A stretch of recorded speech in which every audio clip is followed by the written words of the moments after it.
hospital because of her condition, of her present condition. As of now, she is still being hydrated. Can I refer you to Dr. Nukum for the update? Okay. Martha here.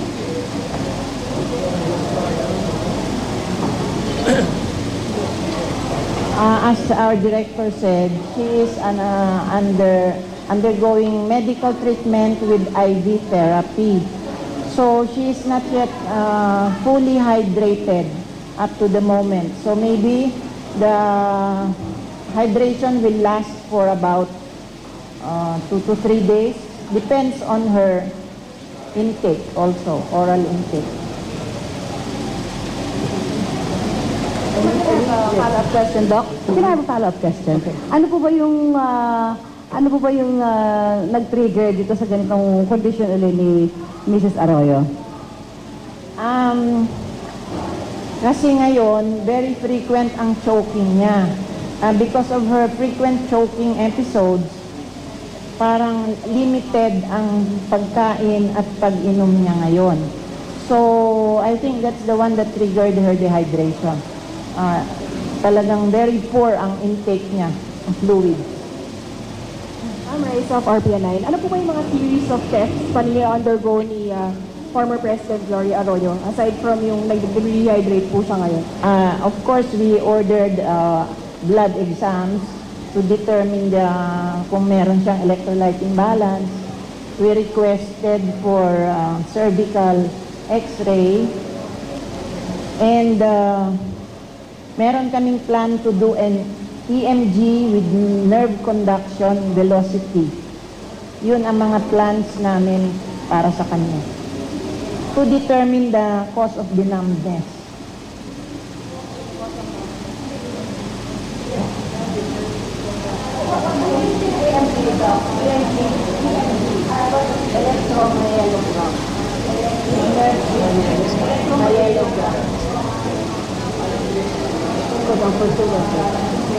No more? Is everything clear? Come again? Come again?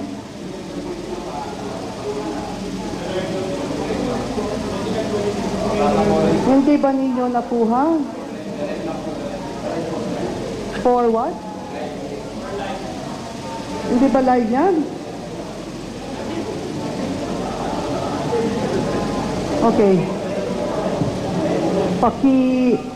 Listen ha.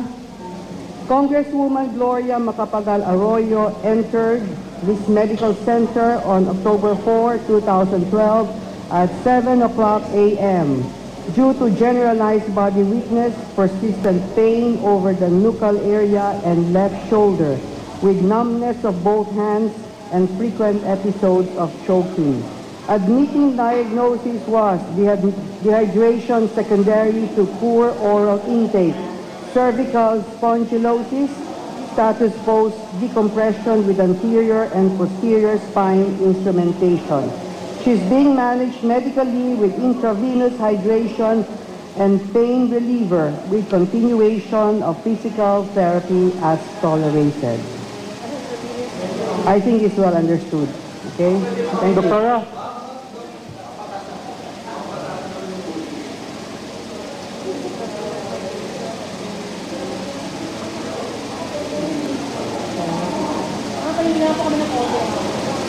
We will... Doctora? Yes. Hi, good afternoon po. Miguel Ortilia po sa Solar TV.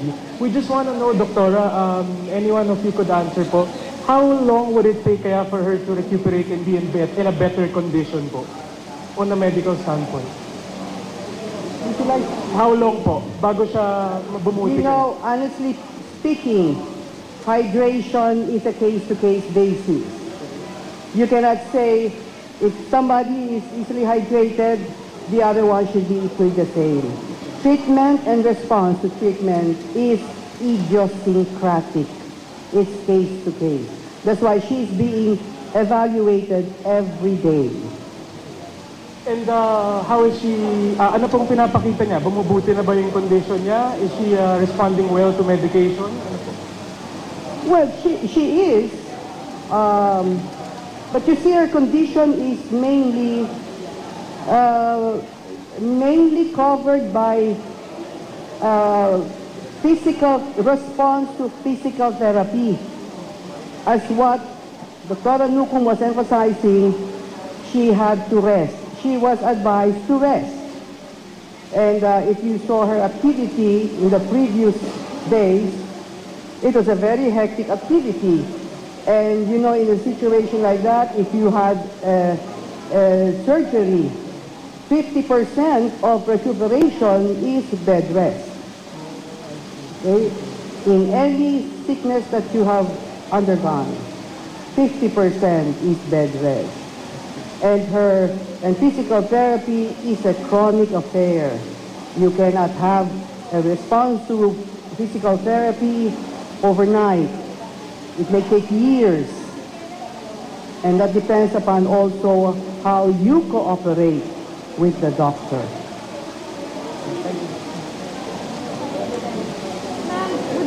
We would just like to clarify, ma'am, what if the court orders that she be transferred? Then we have to follow. Okay. Even if Remember, she's under the custody of the court. Up to now, we have not received the order from the court. We just got a verbal affirmation from the PNP that she will be staying here for a while. Okay. We still have to get the order from the court. But will her condition allow that? The transfer? Again, case to case, day to day. If she is dischargeable, then that's up to the court to decide. That's not up for us. But will the hospital make its own recommendation? We'll make our recommendations based on whether the hydration and the pain and her condition has been stabilized. And she can be treated as Ang inyo pong napanood ay ang medical bulletin ng VMMC kaugnay ng kalusugan ni Congresswoman Gloria Macapagal Arroyo. Ayon po sa mga doktor, nakaswero pa rin ngayon ang dating Pangulo at kailangan pang magtagal sa ospital ng 2 hanggang 3 araw para sa rehydration process. Pero depende pa rin daw po yan sa magiging response ng dating Pangulo.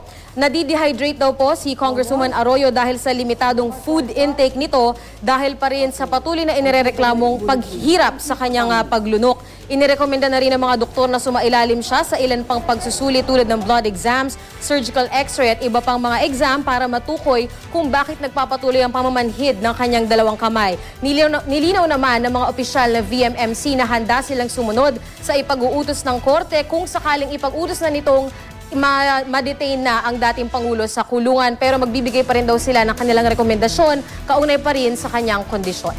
Samantala, pinag-aaralan ngayon ng kampo ni dating Pangulong Arroyo ang kanilang susunod na hakbang para siya'y pansamantalang makalaya. 2 opsyon ang tinitingnan ngayon ng mga abogado ni Congresswoman Arroyo ayon kay Attorney Raul Lambino. Una, maghain ng petition for bail sa Sandigan Bayan o kwestiyonin ang desisyon sa Korte Suprema. Naninindigan ang kampo ng dating Pangulo na mahina ang kasong plunder na isinampalaban sa kanya. Sa ngayon, mananatili raw sa hospital arrest ang dating Pangulo dahil sa kalagayan nito, dehydrated, nakaswero at hirap pa ring makakain.